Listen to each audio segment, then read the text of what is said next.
Hi everyone! As you can see, I'm in my bathroom today. We are going to be going over the program Washing Hands. I'm going to break it down step by step for you, and then I'll show you how to assist your child if they are stuck or they need help in the process. This is a super important skill because it's along with other daily living skills. We want our children to be as independent as possible when they're doing these. So we break it down into all those simple steps so that they can learn each one and they can do it by themselves after they do things like toilet or before they eat dinner. So again, it's just a daily living skill that we want them to be able to do on their own every day as needed. As far as materials, you only need a sink, soap, a towel, or paper towels, whichever you have, yourself, your child's, and if you want to have the list of steps out for you to reference next to you, that's perfectly fine too. Now, I'll show you the steps that we use in my classroom. They're going to be really similar to any other classroom, but they might differ a little bit as far as like how long I rinse my hands off under the water or how long I rub the soap together on my hands. Now, pre-K might be a little bit shorter because we're just learning, whereas kindergarten first, second might be 10 seconds.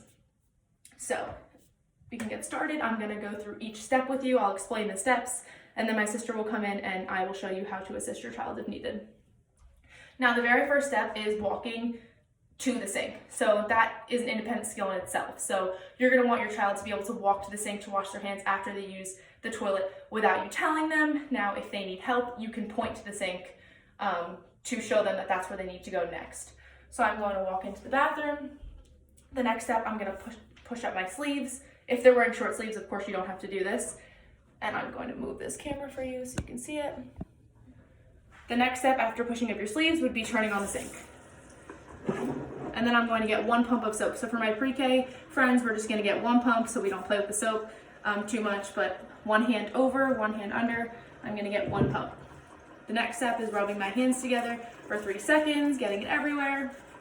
The next would be rinsing it off for 3 seconds or until the soap is all off. But we usually count to 3. Then I'm going to turn the sink off and dry my hands. Now, if you have paper towels like we do at school, we have to pull the dispenser 3 times, rip it off, and then dry your hands. But either way, that's fine. And then the process is done. So if they do all those steps independently, that's great. You praise them. You did a great job washing your hands.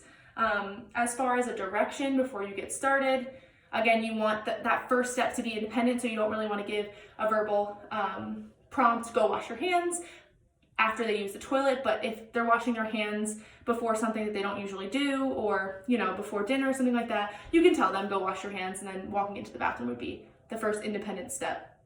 So Jenna, my assistant, is going to walk in now, and she's going to wash her hands, and I'm going to show you how I might assist her as she goes through the process.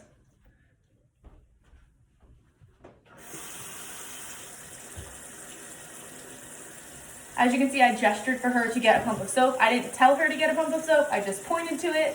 That's going to be your first, that's going to be what you do first if you see that your child is just waiting there, doesn't know what step is next. Great job rubbing your hands together.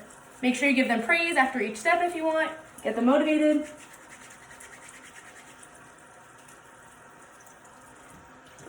As you can see, I hand over hand brought her hands to the sink to rinse them off because I gave her a pointing prompt telling her, there's the water, rinse your hands, and she didn't do it. So I'm gonna give her, normally I'd give them a few more seconds than that, but for the purpose of this video, I then took her hands and I physically showed her how to do it. You can finish washing your hands. Thank you so much for your assistance. So that's basically what you're going to do.